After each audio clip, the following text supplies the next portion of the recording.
Thanks to copious amounts of parm and seasoned breadcrumbs, these chicken meatballs stay moist and flavorful.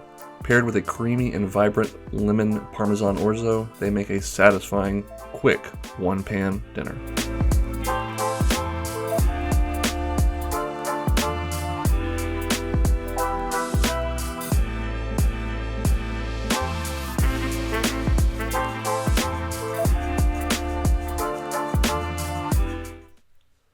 Alright, I've got 1 pound of ground chicken, 92% lean, 8% fat into a bowl, followed by some breadcrumbs and parmesan.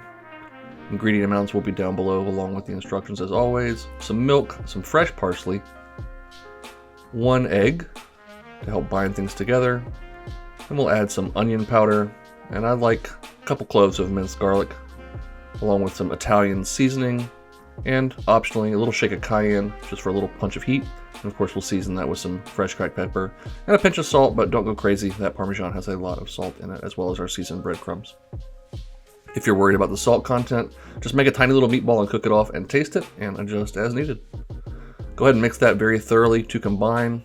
If you feel like it's not quite tight enough, you can add a little splash more of milk, but you don't want these to be too moist, otherwise they fall apart or get mushy in the skillet. So I like to set that in the fridge for 15 to 20 minutes to let things set up, and then once that's done, we're going to go ahead and roll these into golf ball size balls, or smaller or larger. It's really up to you. You just want them to be as even as possible. And pro tip, wet your fingers with some cold water, and these things are a lot easier to handle, and they will not stick to your hands and fingers nearly as bad as if you have dry hands.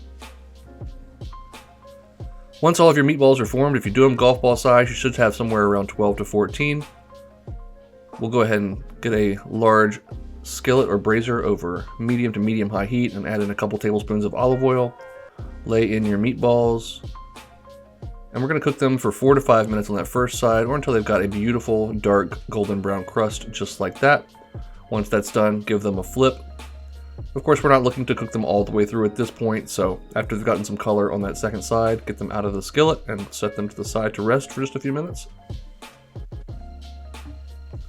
Next up, I'm adding in about a 1/4 cup, so like a half of a small onion, or maybe even a 1/4 of a medium-sized onion, followed by a couple more cloves of minced garlic.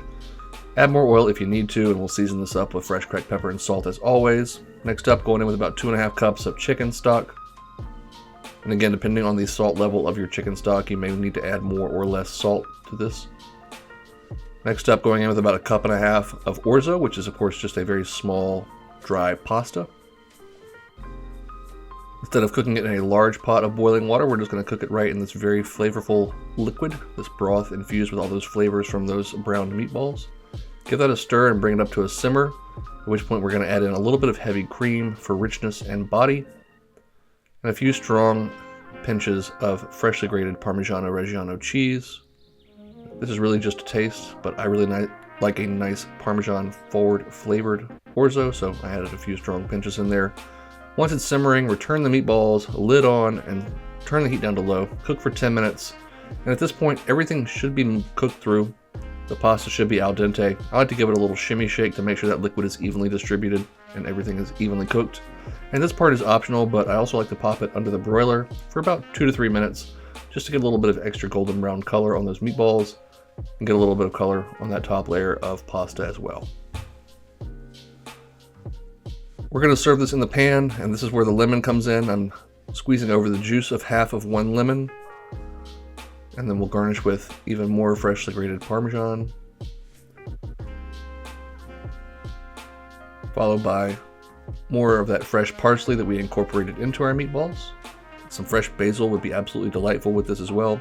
I'm also going to take a lemon and cut it into small segments and lay it down into the dish so that folks can grab a little bit and squirt it onto their bowls or plates.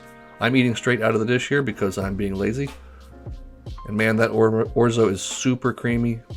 That lemon really punches through at first, and then you get the nice, funky, rich, and umami notes from the Parmesan on the back end.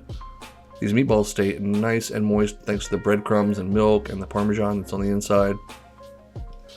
Since we browned them, we've got that nice golden brown crust on the outside, which really brings a lot of flavor to the party. You got to get a bite with a little bit of lemon juice squeezed on top. It all comes together in a really satisfying way. This is a winner, a quick, easy weeknight dinner with just a few ingredients. Hope you'll give it a try. As always, I do thank you for watching. If you enjoyed the video, drop a like and subscribe to the channel. Now it's your turn to go make something delicious.